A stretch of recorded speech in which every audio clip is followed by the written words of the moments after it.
So the main take-home message that I'm going to try to leave you with today is that the genetic potential for growth is the same in our commercial cows as it is in bulls. We're going to probably leave some opportunities along the table. So I'm going to start out talking about terminal crossbreeding systems of practicality raising, placing heifers in one bull herds, need for producers to specialize in producing young bred cows from genetics, how to make such a system sustainable and profitable, genetic characteristics of such a population, obstacles to implementation, advantages to the entire beef industry, breeding terminal cattle. So by terminal crossbreeding systems, I mean breeding cows that are strong maternal traits, bulls that are strong maternal traits.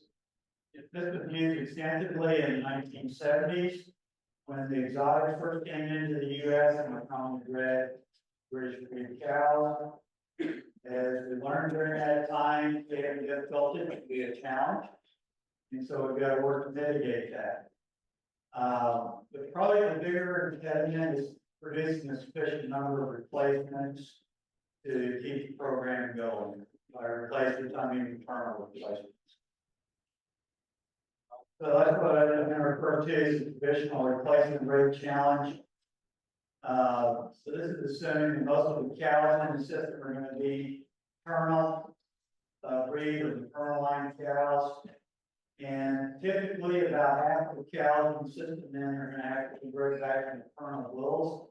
With another replacement to maintain a population of cows. Means about half of the steers and 2/3 of the fed cattle are by terminal bulls, and that the remainder are going to be straight maternal steers, and we generally assume that those are going to have substantially less value. So in our terminal starter breeding programs, we want to emphasize one set of traits, and it'll be different from the maternal program. So in the terminal starter program, we want to emphasize early growth rate, calf needs of the trait of the calf, feed efficiency, feed quality, carcass composition, feed resistance, calf survival and vigor, and health fertility. In the maternal breeding program, we have a different set of goals, including female fertility, maternal calf needs, low maintenance requirements. And unfortunately, my slide is going to say most of the small size, and the really excellent point was made this morning that when we talk about small size, we're really using that as a proxy for the low maintenance requirements, or actually cows that we can stock at a higher rate per unit land area. So unfortunately, I'm probably going to say size and it really mean lower feed requirements.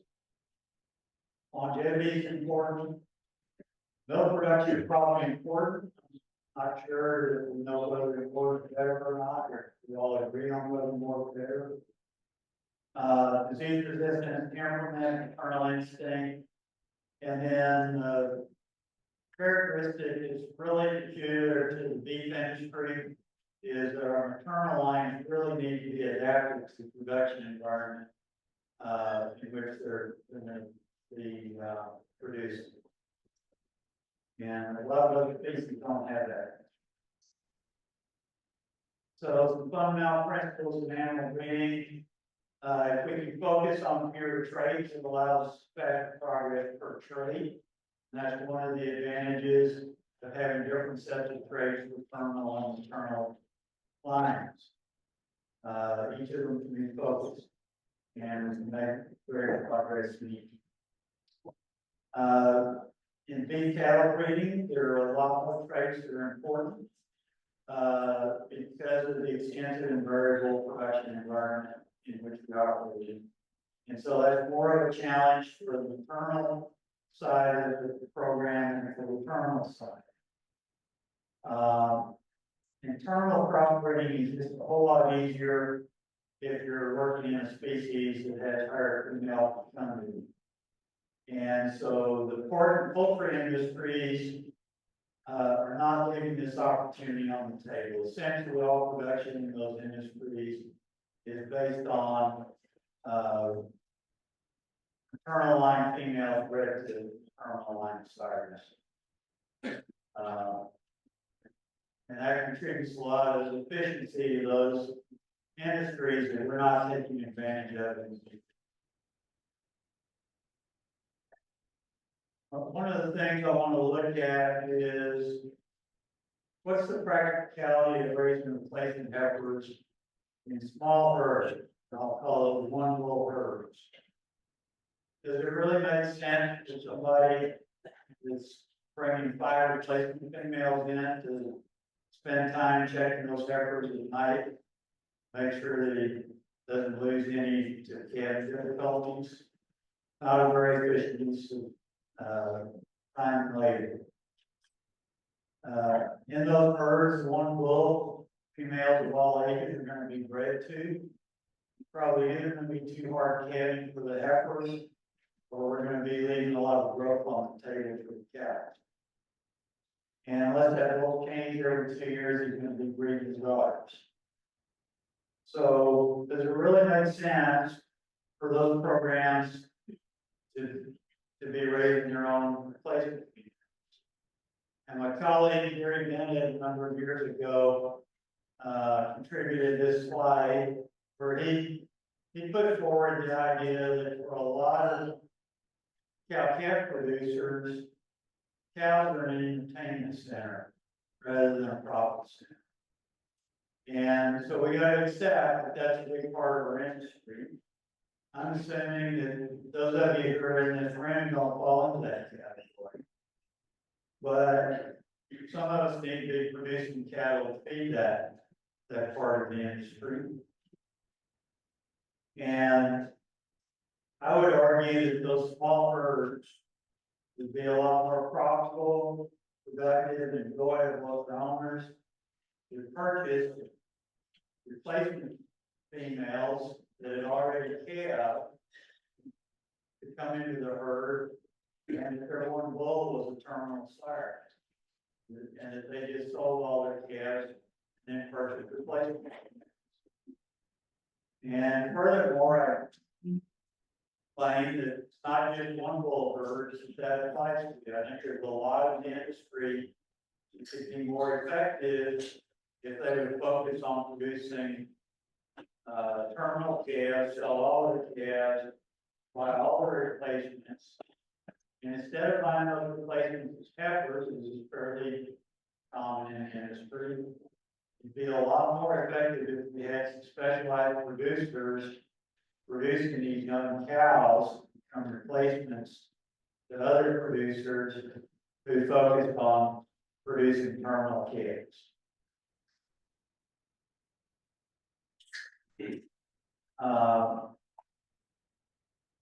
Making that happen is not trivial. And so I think there's a lot of educational, cultural, and marketing challenges to getting that approach adopted. It's not going to happen overnight, but I think there's a lot of potential if we can shift the industry in that direction. And one of the challenges making that happen is that we don't have a lot of producers producing these young bred maternally oriented cows as a product that there's a market for in our industry. So I don't know exactly what the answer to that is. It's a challenge, but I think it's something that's worth thinking about. And I think it's an unrealized opportunity for management. I assume that the producers who specialize in producing that kind of product tend to be larger than average producers. Obviously, in that kind of production system, you're going to be calving out a lot of heifers, but that's an enterprise that's better done in large numbers than small numbers. Make it better use of labor in that circumstance.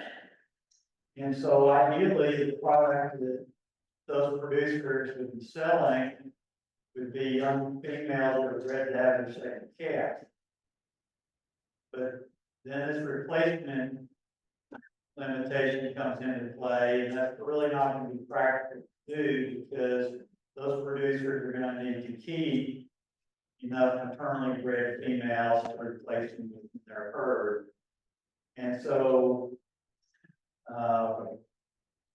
under traditional production approaches, that's going to mean that that product is probably going to need to be third and fourth parity cows, or cows that are bred for their third and fourth calves.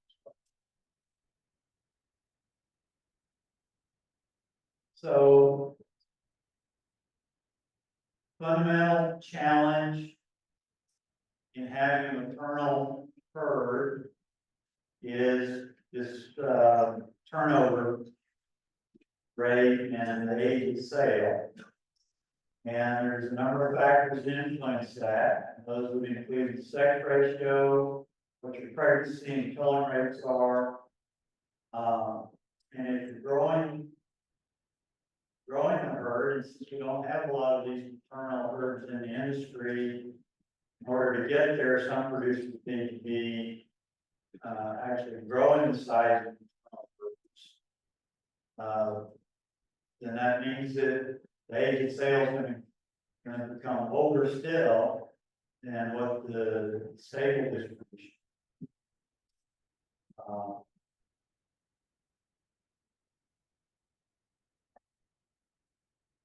But in principle, aside from selling these females bred heifers, the younger that these cows can be sold, the more productive and profitable the system can be. So in general, we need about 2 to 3 calves to replace a cow, so that they can be sold for the third or fourth calf coming 5 years.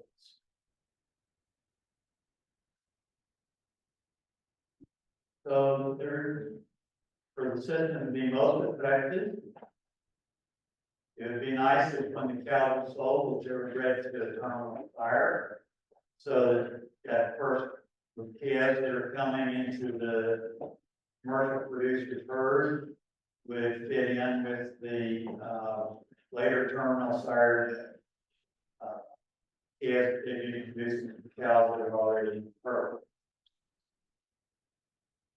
That's again a management challenge for the maternal producer to figure out exactly how many, which cows he's going to be keeping in his herd for another year versus which ones he's going to be selling. So this is a management intensive enterprise, best done by people who are full-time in the cattle business and not doing it as a part-time endeavor. But one thing that can help with all this is altering the sex ratio. And we now have a tool to do that. And so I'm visiting with you about that for the guy. And I think we can take some lessons from the dairy industry in this regard. Wasn't too many decades ago when the dairy industry was facing a serious challenge of having enough replacements just to keep the industry going, because of intensive selection for dairy production at the expense of reproductive rate. And that industry got serious about improving fertility genetically. And they did that by including fertility in their genetic evaluations. And the other thing that got them out of that bottleneck is the use of sex semen. And those two things together have been sufficiently successful that literally in a matter of a few decades, gone from having a problem with having enough replacements to the point where they realize that they can make their industry more efficient by breeding the extra females, if they, don't need to produce replacements to beef bulls, and capturing added value from those calves. And that's of course what we know is the beef on dairy now. So I think we've seen that sex semen can be economically viable, more challenging in beef cattle than it is in dairy. But sex semen can go a long way towards solving our replacement rate problem with maternal herds. And for that reason, I think it would be a game changer for maternal crossbreeding. So how would we use sex semen to help in maternal crossbreeding? Probably within our maternal herds, we would use sex semen on the first after cycle to produce as many female kids as possible. That would all be sex semen from maternal sires, generate replacements. And then in order to keep the preg rate at the end of the season high enough, probably switch to conventional maternal sire semen after the first service, but not necessarily. Another strategy that could be used is to use the sex semen more heavily in heifers than in cows. And my understanding is we'll probably have less decrease in section rate of sex semen in heifers than we would when using it in cows. And I think if we're using strategies, we could probably reduce the common age at sale for bred females to those that are coming bred for the third calves that are coming 4-year-olds. And cows at that stage, you still have quite a bit of life left in them, produce terminal calves. Altering the sex ratio has some other benefits if we do it in this way, and that is that we then would be breeding our youngest females in maternal herds to produce heifer calves, and they'd be heifer calves that are sired by maternal bulls. And that should greatly reduce the dystocia that we have in our first calf heifers. And so I think that's a pretty significant advantage. And then by using female sex semen in these maternal herds, that would basically mean that we're not producing very many of these maternal steers that need to go into the feeding industry and meat supply, competitive supply.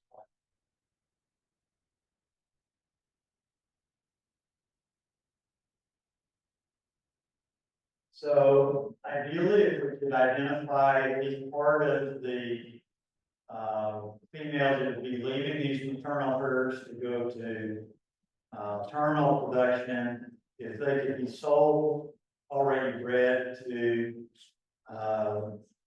male sex terminal sire semen, then if we can market those sufficiently effectively, there's added value to doing that as well. Some challenges in terms of how to market that, but it's yet another opportunity to improve the overall efficiency of the system.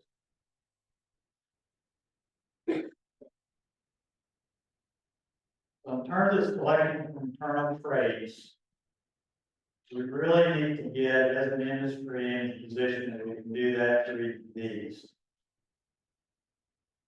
As best I can tell, that's the way that the dairy industry solved their problem. Because instead of trying to select the cows that could survive for more lactations, at least when they got EPDs for fertility traits, that they really solved their fertility problem.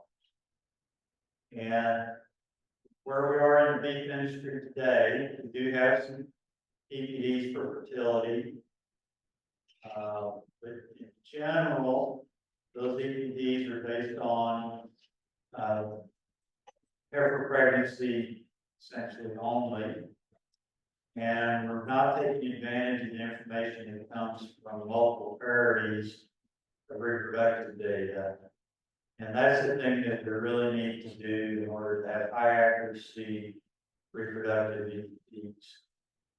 And we have stability, but there are things we can do to evaluate longevity directly. That would be a step beyond what we get out of stability. So, breeding for maternal traits is really important to the industry.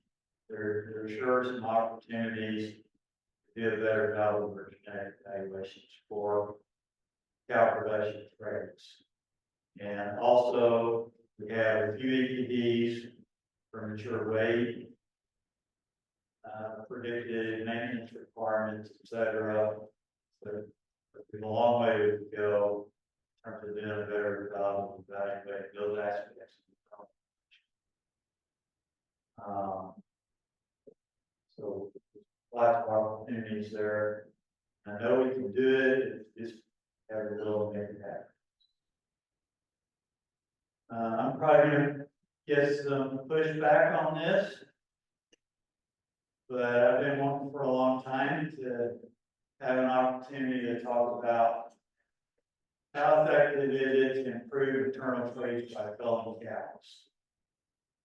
And bottom line is, I think it's not very effective.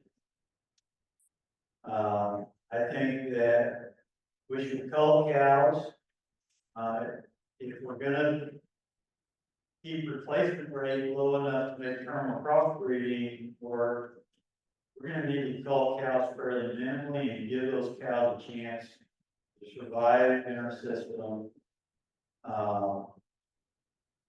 and not just be turning them over all the time unnecessarily. And so, you know, if a cow needs to be culled and it's profitable immediately, to cull a cow, then she'll be culled. I'm not saying that we keep open cows for now. But I hear a lot of people say, you know, I cull my cows so hard that it hurts. And I'm doing this out of the goodness of my heart for the benefit of my customers so that I'm selling them more fertile cows. And the bottom line is selection of cows on culling after they've already produced a number of calves. You know, it's kind of like natural selection, and it definitely works, but it works on a time scale of hundreds of years or thousands of years. It doesn't really work over the lifetime of the producer. I know people say, yeah, I've been culling my cows and they've gotten better. That's more of a management effect than it is a genetic effect.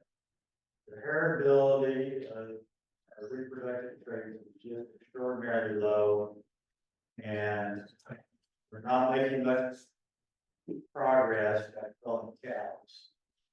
So if we want to make progress with fertility traits, we need to be getting that information into our genetic evaluation systems and using it effectively. Now, what we can do that works is we can sure keep the daughters of the best cows in the nucleus program in these maternal selection lines, and that doesn't cost us anything, and it is the right thing to do. So, length of breeding season, I'll get pushed back for this one as well. It's related to the last one. People say I got to have a short breeding season so I can identify the infertile cows and get rid of them. that just cost our industry phenomenally, in my opinion. We have way too much turnover because cows don't have a chance to get bred. And most of the open cows we have after short breeding season are open to a chance. It's not that they're infertile. I heard people talk about open cows as if they're some sort of a cancer or something. That if you keep open cows around, they're just going to multiply and grow out of control. And it's just not the way that it works. So, I think breeding season should be as short as they can be, but so where you're getting 95% or more of the cows pregnant. And if we're not achieving that, then our breeding season is probably too short. And the cost of that is increased replacement rates. And not suggesting that we keep open cows around because that's not cost effective either. But I think we cause a lot of cows to be open because we don't leave the bulls in long enough for them to get rid. And so I just don't think that the short breeding season is justified based on the idea that we're going to have cows on the road. I get rid of by producing more ovens to get rid of.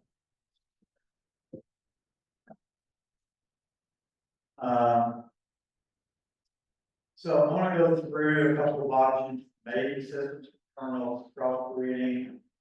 The simplest one is probably to have a maternal female composite that's self-sustaining. But whatever we do, we shouldn't miss the opportunity to take advantage of heterosis and the primary cow herds that produce commercial calves, because heterosis is valuable in any scenario, but especially in the cow herd. Not taking advantage of heterosis is really leaving opportunity on. So this is kind of simple approach to the kernel crossbreeding system, where we have a self-replacing population of maternal females breeding back to maternal sires to the same essentially breed composition as the cows. We sell them after they're pregnant with the third or fourth calf, and after that they're bred to terminal sires that soon be have considerably more growth potential than terminals, and those are harvested. And I would say that this would be the place that we would want to go first in moving towards terminal crossbreeding system, because it's a lot more achievable in the short term. In the long run, there's opportunity to recognize still more efficiency from the process. And that would be in a system where we have 3 different lines.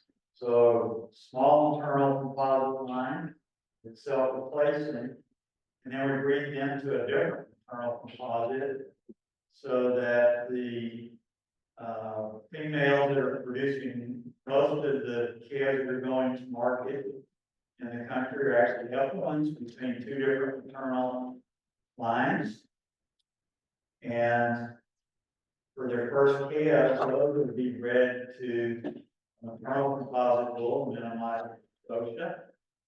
And then after that first cross, any of these maternal females that moved out of the seed stock multiplier herds would be bred to large terminal sires. And for this system to really be efficient, we need to be looking at substantial differences in the growth potential between the maternal females and sires that they're bred to. So this size disparity between cows and bulls is the essence of complementarity, in the sense that Tom Cartwright meant by that term, and I sometimes hear complementarity described to me if two breeds have worked well together. That's what I call breed-specific heterosis. That's not what I understand complementarity. Complementarity is how the two breeds work together in a breeding system in which specifically one of them is maternal and the other is maternal. And in my opinion, this is our greatest opportunity to improve the efficiency of cow-calf production. Primary constraint on this disparity is the stocha. So we want this disparity to be as great as we can without causing an undue problem with the stocha. And as I try to describe the system, there are a lot of things we can build into that system to minimize the stocha problem. By basically putting this disparity late in the life of the cows when they're not likely to have a lot of stocha.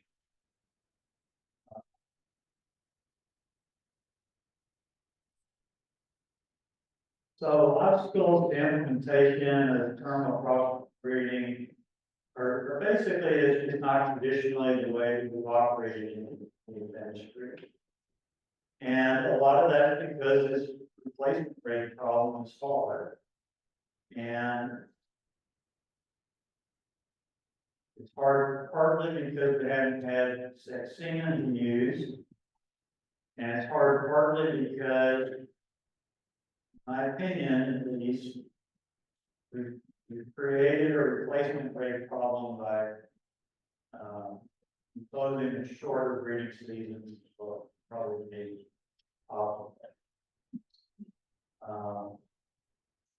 And then we just, in order to get there, we need to have a market for these young bred maternal females.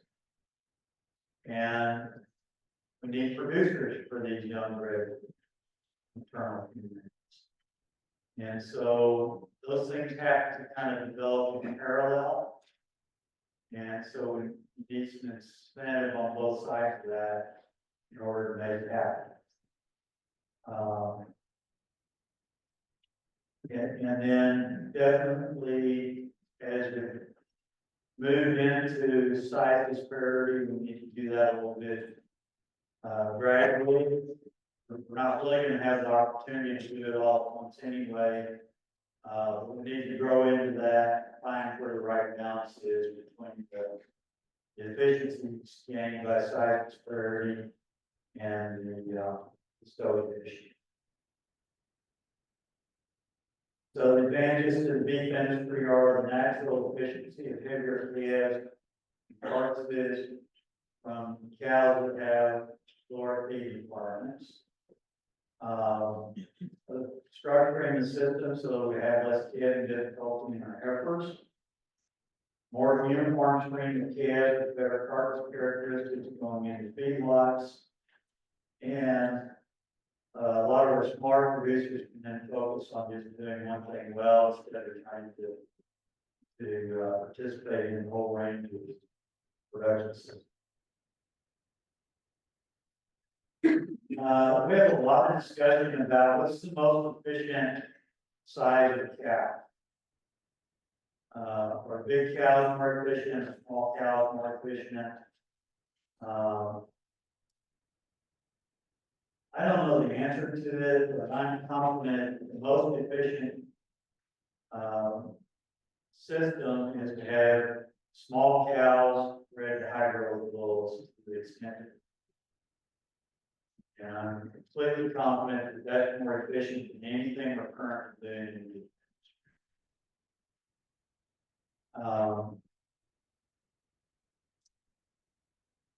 the And then I don't really think that we have a good answer to what's the optimal size of the cows. I think perhaps larger cows are more efficient for nutrients are more abundant, and smaller cows are more efficient for nutrients are more sparse. I know a lot of people believe that. I don't know that we have really great evidence for it, but I wouldn't dispute it. But what I also know is there's a lot of common folklore that says, well, we can prove the small cows are efficient. And the way we do that is we calculate weaning weight over cow weight in a group of cows, when we find out that the ones that have the highest efficiency are all the smallest cows. And that's problematic, because that's just a numerical artifact. It's caused by a couple of different things. One is that we measure an error on both the cow and calf weights. And if all of the different sizes are equally efficient, we still come to that same answer. And the other thing is that the cows that lost their calves aren't included in that calculation. And when we do those experiments, we're never taking that group of cows and breeding small cows with small bulls and big cows with big bulls. And so we're not really allowing those cattle to express what the differences are. So the small cows are inherently getting the advantage of being bigger bulls relative to themselves and the larger cows. So we need to be careful about drawing conclusions from that kind of experiment. And if we really want to answer the question of what size cows are most efficient, we really need to be able to measure what cows are eating on forage in their normal production system. And, that's something that's been elusive for a long time.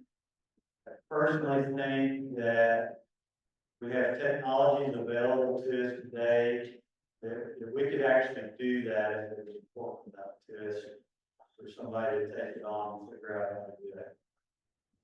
But a lot of the new precision livestock management tools that we have, I think, could allow us to get that done.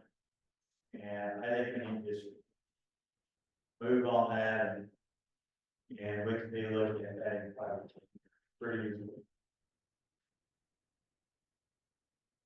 One of the real challenges to us in terms of moving to a terminal crossbreeding system is that our breeds have all really converged. They've become a lot more similar than they were 50 years ago. And selection objectives are pretty similar across breeds. And so we don't have as much variation as would be ideal to put together internal composites. We're in great shape on the terminal side. But on the terminal side, we don't have a lot of breeds that have 1,000-pound cattle turn into the internal composite line. The breeds that used to be small breeds are now some more big breeds of cows. So that's a challenge. So to wrap up, smaller cows may or may not be inherently more efficient, but they're almost certainly more profitable if we can breed them to bulls with much greater genetic potential for growth. Terminal breeds can generally be selected for lower feed requirements and maternal calf needs. Terminal breeds can generally be selected for greater growth, greater calf needs. A lot of our breeds need to decide whether they're maternal or breed. Most of them want to be both. And they just become so similar that we don't have as much germplasm to choose from for maternal breeds. But we still need to try. Heterosis has been poorly and underutilized, not a free lunch. Greater production does come at the expense of higher inputs, but it's still more profitable. And we need a change in the industry structure with regard to replacement females that benefit the entire industry. Really believes that there's a place for specialized production and no place for females with maternal genetics. I really believe that product should not be bred first calf backwards, but it should be bred multi-pairs from calf. And I think that an economically feasible sex semen technology really changes the landscape for the use of terminal crossbreeding disease production. With that, I'll stop.